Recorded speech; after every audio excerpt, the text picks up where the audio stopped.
अस्सलाम वालेकुम नाज़रीन, आऊं आहियां मोहम्मद उस्मान मल्ला।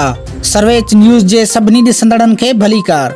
बुलेटिन में शामिल कंदासीं हिन वक्त जी हिकु अहम ख़बर। दौलतपुर भरिसां ॻोठ मोहम्मद इदरीस राहू में राहू बिरादरी जे ॿिनि धुरनि में संगावती तकरार तां झेड़ो थी पियो, जंहिं जे नतीजे में डंडा ऐं कुआड़ियूं लॻण सबबि ॿिन्ही धुरनि जा 7 माण्हू मोहम्मद अमीन राहू, अवैस राहू, फारूक, शान, आशिक, अब्दुल्ला, असगर ऐं हाजी अब्बन पुट कमाल खान राहू सख्त जख्मी थी पिया। अहिड़ो इतला दौलतपुर पुलिस खे मिलण ते दौलतपुर पुलिस वाक़े वारे हंधि पहुची ज़ख़्मियुनि खे फौरी तौर दौलतपुर अस्पताल पहुचायो, जॾहिं त ज़ख़्मियुनि मां 3 ॼणनि जी हालत गणती जोगी हुअण सबबि खेनि दौलतपुर अस्पताल मां नवाब शाह अस्पताल रेफर कयो वियो।